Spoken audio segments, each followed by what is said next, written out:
اللہ کے رسول صلی اللہ علیہ وسلم کو رب نے یہ کتاب ایسے موقع پر دی تھی جب پوری انسانیت کراہ رہی تھی، چیخ رہی تھی. 6 صدی عیسوی کا زمانہ تھا. دنیا میں اس روئے زمین پر کوئی کتاب صحیح سالم موجود نہیں تھی. لوگوں کی ہدایت اور رہنمائی کے لیے، لوگوں کی گائیڈنس کے لیے کوئی گائیڈ بک موجود نہیں تھی. ایسے عالم میں ضرورت تھی ایک ایسی کتاب کی کہ اللہ کی حجت تمام ہو جائے.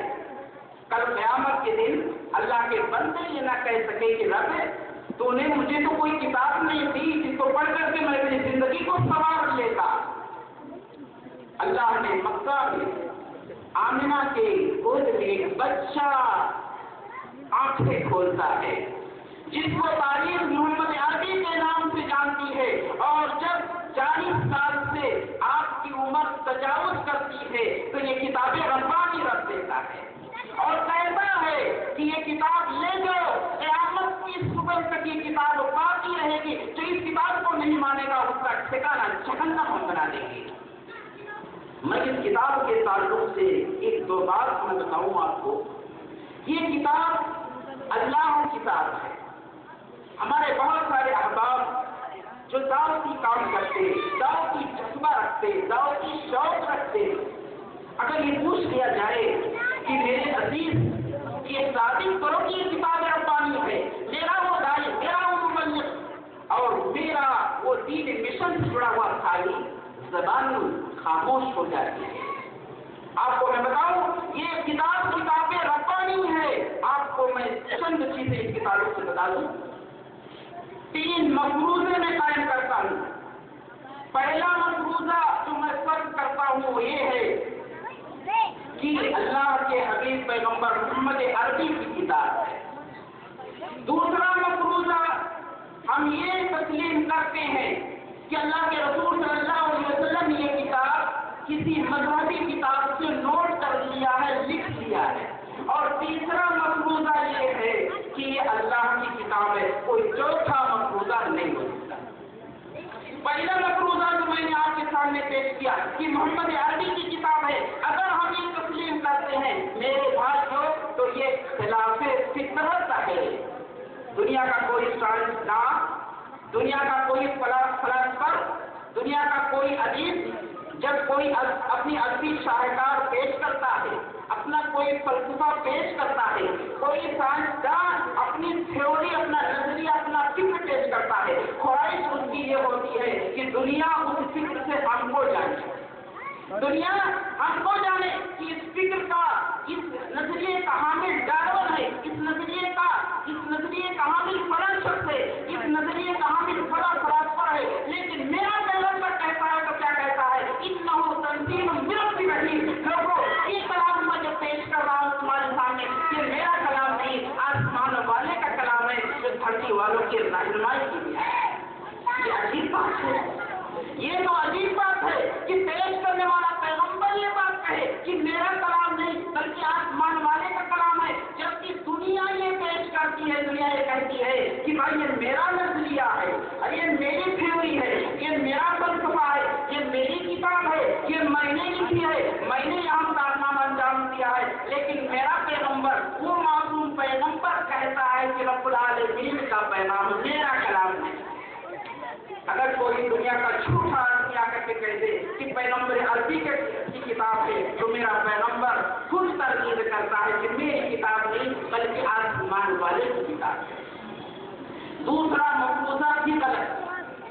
اگر یہ تسلیم کرتے ہو کہ نبی نے اس کتاب کو نوٹ کر دیا کسی مذہبی کتاب سے، یہ بھی غلط ہے کیونکہ میرے نبی کے بارے میں قرآن ناطق ہے. میرا نبی لکھنا نہیں جانتا، میرا نبی پڑھنا نہیں جانتا، میرے نبی کو علم کا شعور نہیں تھا، میرے نبی کے پاس علم و معرفت کا خزانہ نہیں تھا کہ نبی نے سیکھا ہو، کسی کتاب سے حاصل کر لیا ہو. پہلی بات. اور دوسری بات یہ ہے کہ اگر مانتے ہیں کہ نبی نے نوٹ کر لیا تو کفار مشرکین کی زبانیں کیوں گم ہو گئی تھی؟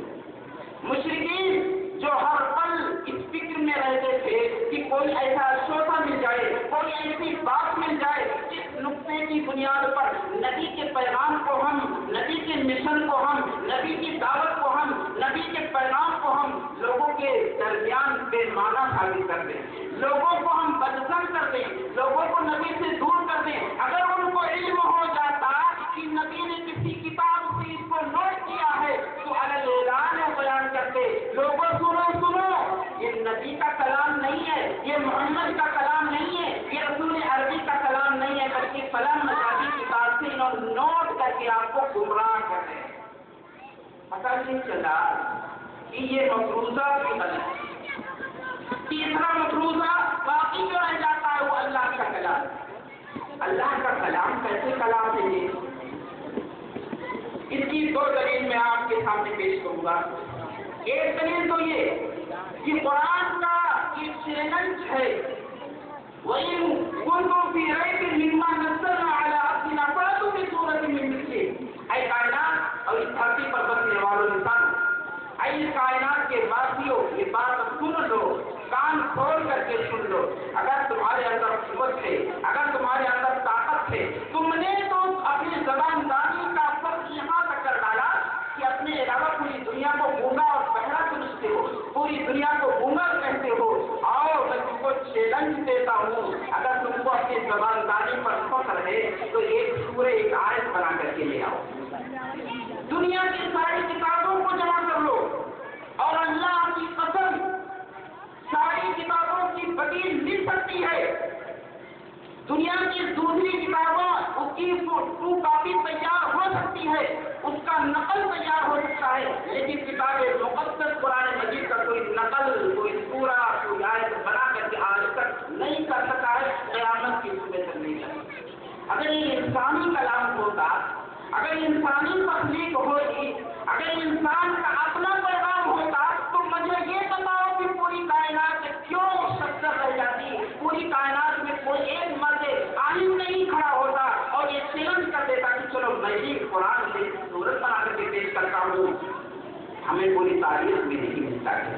اور آج پورے عرب میں 1 کروڑ 18 لاکھ سے زائد عیسائی عربن، وہ نسل ان کی عربی ہے، اس کے باوجود ان کے اندر ایک قوت نہیں. آج بھی ایک یہودی بچہ کھڑا نہیں ہو سکتا، ایک عیسائی بچہ کھڑا نہیں ہو سکتا کہ قرآن کا یہ چیلنج میں قبول کرتا ہوں اور میں ایک سورہ لا کر کے قرآن جیسی مثال پیش کر دیتا ہوں تاکہ قرآن کا یہ دعویٰ جھوٹا ہو جائے. گویا کہ یہ ایسا کلام ہے جو انسان کی طاقت سے باہر ہے. اور دوسری بات یہ ہے کہ قرآن نے جو باتیں بتائی ہیں، قرآن نے جو پیغام دیا ہے، وہ پیغام انسان کے دماغ میں آج 100 سال 200 سال پہلے آیا ہے. اور بہت سارے ایسے پیغام ایسے ہیں، بہت ساری ریسرچ اور تحقیقات ایسی ہیں کہ آج تک انسان کے دماغ میں وہ چیزیں نہیں آئی. آپ کو میں بتاؤں، 1880 کا زمانہ تھا. یہ آپ کا فنگر پرنٹ سب سے پہلے لیا گیا اس دھرتی پر. کتنے سال ہوئے؟ 100 سال 150 سال 200 سال پہلے. لیکن سورہ پیارا اللہ کی کتاب قرآن مقدس کھول کر کے آپ دیکھو تو قرآن کہتا ہے کہ ہم نے انسان کیا یہ گمان کر رکھا ہے کہ وہ مر جائے گا، مر کر کے مٹی ہو جائے گا؟ نہیں، بلکہ ہم اس کے پوروں کو بھی جمع کریں گے. ریسرچ نے یہ ثابت کر دیا، اس روئے زمین پر یہ بات ثابت ہو چکی ہے. سائنسدان نے ثابت کر دیا کہ یقیناً انسان کا فنگر جو لیا جاتا ہے کائنات کا کسی دوسرے انسان کا فنگر مل نہیں سکتا ہے. یہ پیغام کس نے دیا؟ یہ بات کس نے بتائی؟ آج سائنس بتا رہی ہے، آج سائنسدان ثابت کر رہے ہیں کہ انسان کا فنگر دوسرے انسان کے فنگر سے نہیں مل سکتا. مجھے یہ بتاؤ کہ مکہ کی سرزمین میں مدینہ کی چھوٹی سی بستی میں بیٹھ کر کے محمد عربی ایسا پیغام دیتا ہو جو نہ کسی یونیورسٹی کے چہرے کو دیکھا ہو، نہ کسی مدرسے کے چہرے کو دیکھا ہو، نہ کسی کالج کے چہرے کو دیکھا ہو، وہاں مدینے کی چھوٹی سی بستی میں بیٹھ کر کے پیغمبر کہتا ہے کہ لوگوں یہ فنگر تمہارا، اسی فنگر کو اللہ رب العالمین تمہیں جمع کرے گا قیامت کے دن. پرنٹ فنگر کا تذکرہ قرآن 1400 سال پہلے کرتا ہے اور سائنسدان 200 سال پہلے اس کا ذکر کرتے ہیں. بنا دوسری بات یہ ہے قرآن مقدس نے ذکر کیا کہ انسان کی پیدائش جب ہوتی ہے تو تین تاریخ باتوں میں جھلیوں میں ایک انسانی بچہ لپٹا رہتا ہے. لوگوں کی سمجھ میں بات نہیں آ رہی تھی اور بہت سارے مفسرین کہہ کر کے گزر جایا کرتے تھے، لیکن 150 سال کا عرصہ نہیں گزرا، آج سائنسداں یہ ثابت کرنے پر مجبور کہ یقیناً جو قرآن کا پیغام ہے اس کا حق ہے. مجھے یہ بتاؤ کہ اگر قرآن انسانی کلام ہوتا تو اس کا تذکرہ 1450 سال پہلے کیسے ہو گیا، جب یہ سائنس کا وجود نہیں تھا، علم و تحقیق کا یہ چرچا نہیں تھا، علم و معرفت کا یہ چشمہ نہیں ٹوٹا تھا. تو بھلا بتاؤ قرآن میں آیا کیسے، جب انسان کے دماغ میں وہ بات اس دور میں آ نہیں سکتی تھی، تو قرآن میں آیا کیسے اگر انسان کا کلام مانتے ہو. اس طرح کے سینکڑوں مثالیں کتاب مقدس اٹھا کر کے دیکھو. قرآن کہتا ہے کہ وہ بینہما برزخ لا یبغیان، کہ ایک شیریں چشمہ جاری ہے، ایک ہی سمندر میں دو طرح کے پانی جاری ہیں، ایک شیریں ہے ایک کھارا ہے، دونوں کے درمیان حجاب ہے، دونوں کے درمیان رکاوٹ ہے، دونوں کے درمیان آڑ ہے، یہ ایک دوسرے سے مل نہیں سکتے، مکس نہیں ہو سکتے. کس نے کہا؟ کتاب مقدس نے کہا. کب کہا؟ 1450 سال پہلے. آج 200 سال پہلے سائنسداں نے ثابت کر دیا کہ یقیناً کھارے اور میٹھے پانی کے درمیان ایک حجاب ایک پردہ ہے جو ان دونوں کو ملنے سے منع کرتا ہے. بھلا بتاؤ اگر انسان کا کلام ہوتا تو 1450 سال پہلے سے آج تک کیوں نہیں اس کا ذکر کہیں اور ملتا ہے سوائے کتاب مقدس قرآن میں اس کا ذکر کیوں آتا ہے؟ یہ بتاتا ہے یہ ساری کی ساری چیزیں، ان سے ہم کو اس بات کی جانکاری ہوتی ہے کہ انسان کا کلام نہیں بلکہ اللہ کا کلام ہے.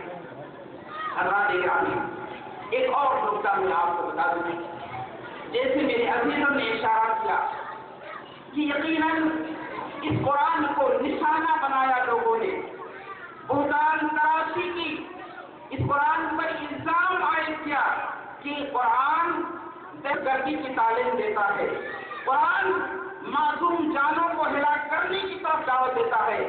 میرے یارو، میں آپ کو بتا دوں، ذرا کہنے والے یہ ہمیں بتا دیں کہ اس کلام جو کلام آیا ہے جس کی طرف رحمان رحیم کی طرف جو سب سے بڑا دیالو ہے اور آیا جس پر رحمت للعالمین پر آیا، بھیجنے والا رحمان ہے، سب سے بڑا دیالو ہے، جس کے اوپر اترا وہ رحمت للعالمین ہے. مجھے بتاؤ کہ کون سی رحمت یہ ہے کہ وہ ایسا پیغام لائے دنیا والوں کے سامنے جو معصوموں کی جانوں کی ہلاکت کی اجازت دیتا ہو؟ نہیں، میرا نبی رحمت للعالمین ہے، اللہ رحمان رحیم ہے، سب سے بڑا مہربان ہے، سب سے بڑا دیالو ہے. اس کی رحمت اور شفقت اس بات کی اجازت نہیں دے سکتی کہ کسی کے ناجائز خون کو اس دھرتی پر اس سنسار میں بہایا جائے.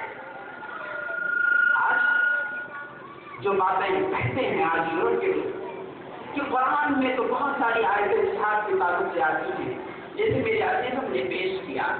میں آپ کو بتا دوں ایک بات، یقیناً قرآن میں ایسی آیتیں موجود ہیں